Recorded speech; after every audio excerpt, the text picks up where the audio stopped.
It was the day that the Labour Party faithful gathered in Swansea to talk about everything, it seems, except the looming prospect of war. I think Labour Party in Wales are being deprived of a voice in what is the defining issue of the day. And people outside of this conference are going to be asking, well, what is the relevance of the Labour Party in Wales?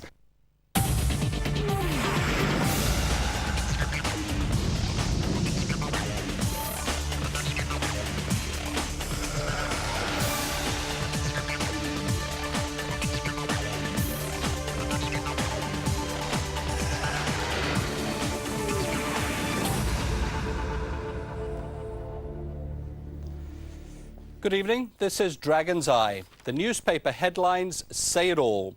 Dissent and rebellion in the Labour ranks as the Prime Minister suffers an unprecedented and humiliating slap in the face from his own backbenchers worried about war with Iraq. It's against this volatile background that the Labour Party in Wales began its spring conference in Swansea today. And immediately Iraq dominated the agenda, but for all the wrong reasons. Members were denied a chance to publicly debate the prospect of war in the Middle East, a decision furiously opposed by some delegates who felt that they were being gagged. And now it's a conference which has a major impact and influence over matters which are devolved. But the quid pro quo for that was that we didn't discuss, not devolved. And if the bitter recriminations over Iraq weren't enough, there was the small matter of what to do with Wrexham's Labour Assembly member John Marek, who's at war with his own party and considering his future. So that if my advice from a judicial review is that I haven't got a hope or it's pretty poor, well, then my intention is to say, right, that's it, turn over the page. But first, the Welsh Labour Party conference in Swansea. It should have been the platform to launch the party's campaign for the Welsh Assembly election in May. A chance to trumpet the achievements of the last 4 years. Instead, there was the deafening noise of a row over Iraq.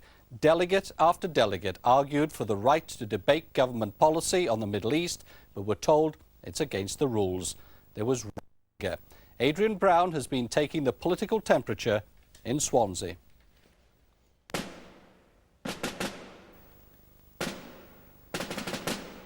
This conference was supposed to be the launch pad for Welsh Labour's Assembly election battle.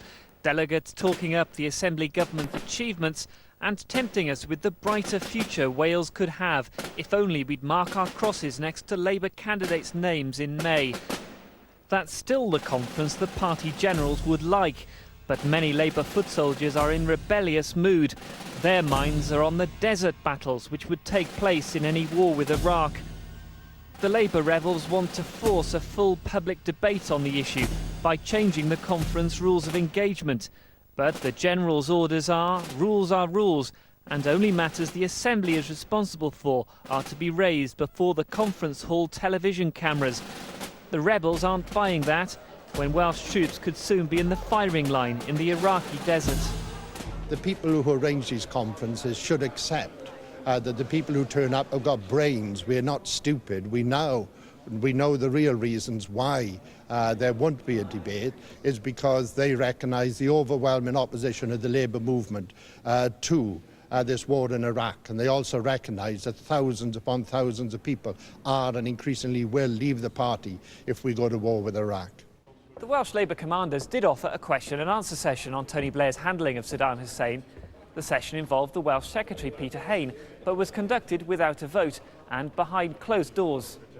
The fear was that a public debate would further expose the deep divisions within Labour ranks, which was so evident in the House of Commons last night.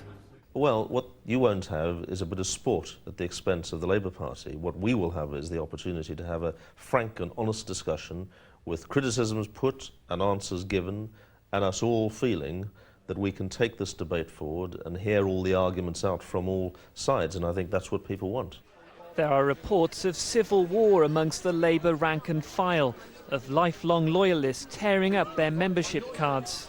I think Labour Party in Wales are being deprived of a voice in what is the defining issue of the day. And people outside of this conference are going to be asking, well, what is the relevance of the Labour Party in Wales?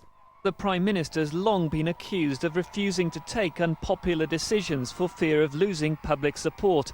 That accusation at least could not be aimed at him on the issue of war with Iraq. Leadership sometimes involves taking tough decisions, being unpopular, but if you prove correct in the end, then people will have the generosity to acknowledge that. For Mr Blair, the need to attack Iraq soon, if Saddam Hussein refuses to take one last chance to disarm, transcends political battles. It's a moral issue, one he knows could cost him his premiership. But it's also a moral question for the opponents of war.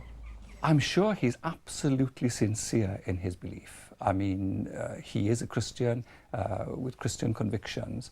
I just happen to think on this particular issue, he's wrong. His judgment, I think, is askew. Well, it's quite obvious to the public, they're not stupid, that the vast majority of Labour Party members disagree with this war. They disagree with the stance the Prime Minister is taking. This conference has reverberated to the sound of arguments over whether or not there should be a full public debate on the war with Iraq and reaction to last night's rebellion by Labour MPs in the House of Commons. The fear now is that the Assembly election campaign could be drowned out by the same noises. That could severely hamper Welsh Labour's attempts to get its economic and public services messages across in the way they'd planned. Adrian Brown. Well, the man with the responsibility for taking Labour into the Assembly election campaign is First Minister and Wales Labour Party leader Rhodri Morgan. I spoke to him yesterday before that rebellion in the House of Commons. First Minister, can I ask you first of all, as First Minister and leader of the Labour Party in Wales, what is your personal position in relation to the possibility of military intervention in Iraq? I don't want to add anything to the view that the Labour group took when it had a very lengthy discussion about this, that we were supportive of the UK government and of the Prime Minister's efforts to attempt to solve this via the United Nations route, and all steps short of war was, I think, the wording of the resolution that we came to after some pretty tough discussion. And I think it's only right and proper that the Labour group will stick to that view. I certainly stick to it, and I think it was achieved after a lot of mature discussion. What if that situation changes then, First Minister, and for whatever reasons the United States, perhaps accompanied by the United Kingdom and other countries, decide to take military action without further United Nations sanction? Isn't the authority of the United Nations as a consequence hopelessly compromised? I think Tony Blair not only has to be commended for having routed this through the United Nations and having been a leader in achieving that, but also and having done something that previous British Prime Ministers have never done, and that is, although the constitutional position is that they can declare war anytime, anywhere, and do not have to go via the House of Commons. That's part of our rather strange constitution. But he has said that he will go via the House of Commons. But why can't there be a debate on Iraq at the Welsh Labour Party conference in Swansea in the next couple of days? It's a major change that was made in the structure of the party conference in Wales a few years ago to take cognizance of devolution. Before that, you could debate anything, but you had no influence over anything. It was just simply debate. And it was, help to get your thoughts off your chest, but you didn't have an influence over things. And now it's a conference which has a major impact and influence over matters which are devolved. But the quid pro quo for that was that we didn't discuss matters which are not devolved. And obviously, if there is one matter, standing orders in a matter of such import as this? But why would you want to do that? Well, it's not me that wants to do it, but there's several of your MPs who we've spoken to. What would the justification be for doing that then, when you've got debates going on in the House of Commons and the 40 Welsh MPs why not are able debate? to take... We could be taking military action in Iraq, and several people, including Labour MPs and delegates attending the conference, tell us that they would wish to have a debate because it is such an important matter. It transcends the sort of devolution divide, if you like, and it is an expression of their concern, if nothing else, which could be conveyed to the Prime Minister. Isn't that part of the democratic sort of benefit of devolution? No, it isn't really, because if you have a party conference which now has real influence, and it has real influence over devolved matters, there is a quid pro quo for that, And it's not a matter to say, oh, well, it's rather inconvenient this year because we would have liked to have taken part in a debate on Iraq. I understand those feelings. There will be a question and answer session on Iraq. But not in public. Well, I mean, it depends what you're looking for, whether you're looking for media coverage or whether you're looking for participation. There will be a question and answer session for party members on Iraq, but the adherence to the basic rule and the change of the party conference in Wales is structured so that it has influence over devolved matters, but in exchange for that gave up the right to have debates on all the other matters which might be of public and media interest at the time. Okay. I think that's a fair bargain. So, against this background of potential military conflict in Iraq, what's the message going to be from this conference from Labour at what is ostensibly the start of the Assembly election campaign? I think a job started but not finished. A very interesting election in 1999 producing the result that Labour always feared would happen at some stage in the first 20-odd years of the Assembly's life, namely Labour not winning a majority. But it had to happen in the first election. We hope that people will see that having been given the kick up the backside in 1999, where we finished up as the largest party but short of a majority, where we gave it the best go we could as a minority government, and we then went in for a partnership or coalition government. And the one thing that's not yet been tried is a majority government, and we hope they'll give us the right to do that over the next 4 years. But as you said, you can't presume anything, particularly with the arithmetic in this place. It may be Wales more than anywhere that there is It's a knife-edge situation, whatever happens, because the swings and roundabouts that are built into the system mean that if you do really well on the first past the post, you certainly do not do well on the list system. And if you do badly on the first past the post, you can, in certain circumstances, almost make it up on the list. But either way, it'll be the dead heat, +1, +2, +3 maybe, or -1, -2, -3, or -2, -4 as we are at the moment.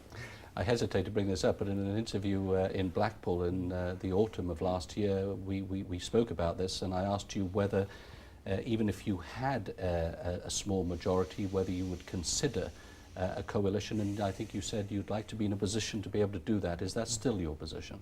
You never say never in politics, and if we win a majority, we will proceed on the basis that that's what the public wants us to do. And if there is a dead heat, we'll have to deal with that situation, and if there's a minority government, we'll have to deal with that situation. But I don't think you'd ever say never, but on the other hand, our very firm view is that the Welsh public deserves to try out what you'd call the clear accountability that goes with having a government with a majority behind it in power, and then for the three opposition parties to be there to keep you on your toes. We think that's something that Wales hasn't tried yet, and we think it would be of advantage to good governance in Wales for it to be given a go, and I hope to be there to give it a go myself. Do you think, bring Iraq back into it and the war, and we may be in military conflict at the time of the election, that in itself will affect Labour's chances?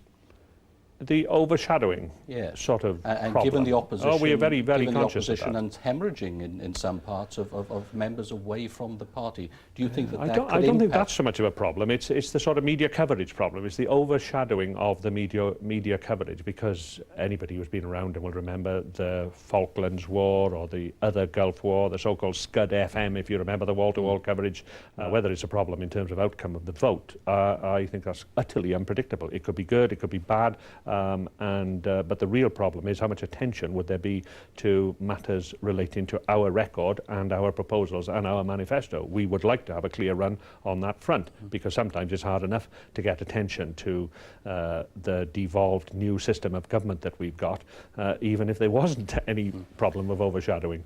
But all this... But that's one of those things we have to deal with. Yes, the timing is not in our hands. No, all this in a sense complicates it, but it makes it more interesting, doesn't it? Because we simply don't know, and there is an additional factor. There could be a low turnout, and I'm sure that concerns everybody, including yourself. But for the Labour Party, a low turnout could be more problematical than for other parties. It usually benefits Plaid Cymru, for instance. I don't know whether that's true at all. I think low turnouts are a phenomenon of the civilised, semi-comfortable Western world.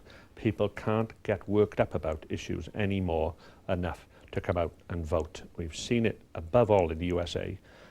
where the numbers of people participating in presidential or congressional elections have been sinking like a stone, but it's been happening. I mean, I've seen it during my relatively brief parliamentary career, going from 75% turnout, I think, when I was first elected, down to 59% in the last general election when Kevin Brennan, my successor. Military action may concentrate minds in a way that we don't even understand. I certainly cannot predict in what way either the absence or presence of the hot phase of any military campaign which may take place would have on turnout in the Assembly elections. It's utterly unpredictable.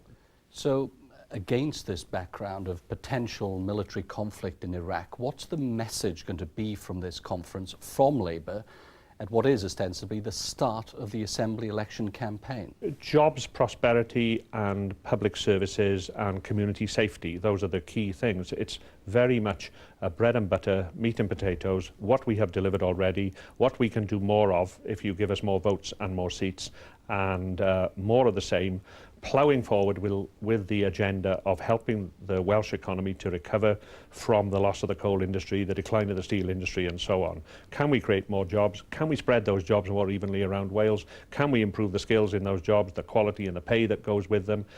Can we get more technology-rich jobs into Wales to prevent jobs sliding away to Eastern Europe and China and other low-wage countries? Likewise with the public services, how do we turn the investment that is undoubtedly going into more treatments or more, better education? How do we deal with all of the impending issues about people's fear of crime and crime that we don't directly deal with it, but we know it's a big election issue? Any big promises, any big pledges, there will sort of be. attention-grabbing? Yes, there will be.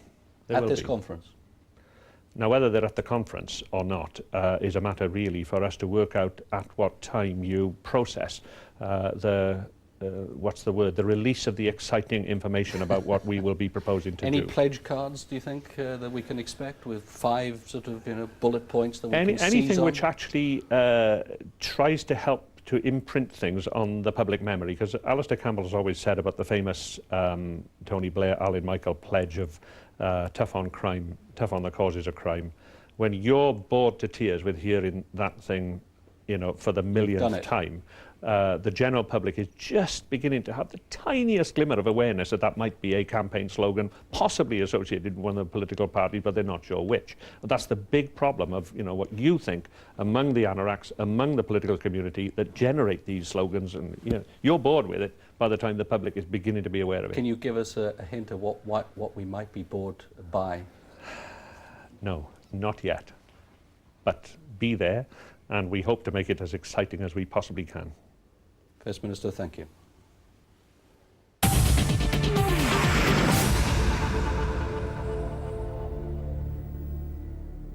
There is another problem for the Labour Party in Wales this week: what to do about the Wrexham Labour Assembly member who refuses to go away. Tomorrow, conveniently as the Labour conference in Swansea comes to an end, the party's ruling body begins to hear an appeal by John Marek against the decision to deselect him. Tonight, for the first time, we can reveal the nature of the accusations against Dr. Marek, and we talk to the man himself. First, though, here's Rhys Evans. David, it's little wonder that the Red Rose looks a bit bedraggled, because as selection battles go, this is one of the dirtiest, most incestuous and vicious reselection scraps ever seen in Welsh politics. In one corner, you've got Lesley Griffiths, Dr. Marek's former secretary. In the other, you've John Marek himself, outspoken and, according to his enemies, downright disloyal. On Saturday, Lesley Griffiths was chosen as the Wrexham candidate and had this to say. I'm delighted to have gained the support of the Wrexham Labour Party and to be the candidate for the Labour Party in the Assembly elections in May. Her hopes of being a unity candidate were short-lived. On Monday, this vitriolic letter reached Dragon's Eye. Penned a year ago by her husband, Councillor Gareth Griffiths, it was sent to the Labour group on Wrexham Council. For the first time, we can reveal its exact contents. The first charge is that Dr. Marek and the Welsh Labour Party tried to fix the first reselection poll. As a result of this, Gareth Griffiths threatened to resign, having put up with the untruths that have spewed out of John's mouth. Charge 2 is that Dr. Marek is guilty of constant criticism of the party, council, councillors and hard-working Labour Party members. So far then, Lesley Griffiths' husband finds John Marek guilty of fixing elections and disloyalty. But there's more. His third and final charge is that freebie John wishes he was elsewhere all the time. John Marek is treasurer of the Commonwealth Parliamentary Association. In the last year, he's been to Bangladesh, Namibia, Gibraltar and Geneva, and he'd like to go to Brussels later this year. John Marek sees this as valuable public service, representing the Assembly, but Gareth Griffiths doesn't see it like that. His letter accuses John Marek of having a nauseous desire to fill his own pocket and travel the world at taxpayers' expense. He concludes that he doesn't have the strength to fight on and beat the corruptness, but urges his fellow councillors to keep fighting them if you can. Which begs the question, have either Gareth or Lesley Griffiths led a concerted campaign against John Marek? I'm very honoured to have been selected by the members in an open democratic ballot, and I look forward to fighting the campaign on May the 1st in Wrexham. But with complaints about John Marek's behaviour growing, Labour bosses reduced his political life expectancy just before Christmas to that of a turkey. Face a disciplinary probe or seek re-selection. He chose re-selection, but as that battle went ahead, another letter was sent out. It was sent by someone with access to the full Wrexham Labour Party list. Before members voted, the author asked them to consider charge 1, namely that John has opposed almost every development or proposal that has taken place in Wrexham. Charge 2 is that Dr Marek is Gulliver, off on his travels doing little for Wrexham or North East Wales. Charge 3 is that he stood as deputy presiding officer against the choice of the Labour group. The letter ends by calling for Wrexham to have a strong voice, not Dr Marek's. When it came to Saturday's vote, John Marek lost by 4 votes, a sufficiently small margin he believes to have swung the result. Labour's own rules are clear on this. No candidates or persons acting on behalf of a candidate shall use their own material to disparage any other candidate or would-be nominee. But this letter was anonymous. John Marek supporters, though, still think he's been hard done by. A lot of people who are members of the party, like any organisation, they're what are called members. They pay their contributions and they depend on exactly what they see and hear in the media. They don't attend meetings, but they're still supporters, and they would tend probably to believe what they had seen in this anonymous letter. Gallons of bad blood, therefore, but what next? If John Marek loses tomorrow, John Marek will be left with 2 options. The first is the costly one, a legal battle and an appeal to our learned friends.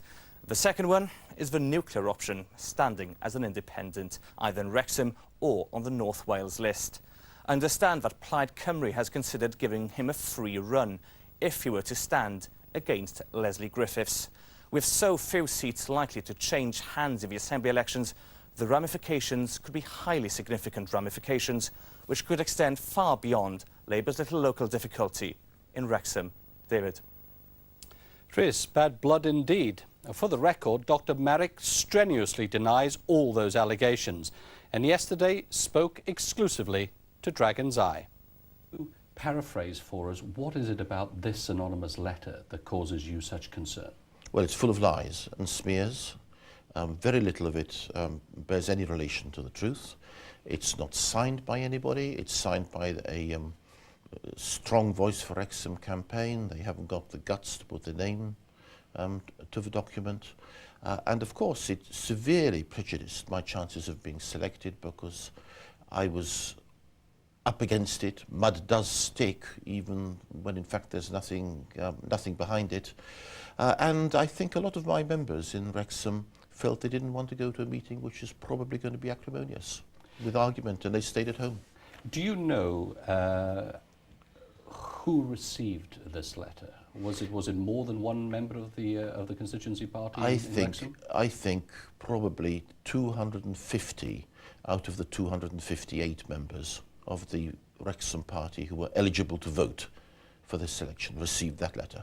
That suggests that whoever sent it had access to Labour Party records? Yes, that I can prove, that it was on the Labour Party database, and that database was used for printing the stickers on the front of the envelope and ensuring that every member was circulated. Can I then take up a second letter? This one is signed. It's signed in the name of Councillor Gareth Griffiths, and I understand was sent to the chair of the constituency party. Is that right?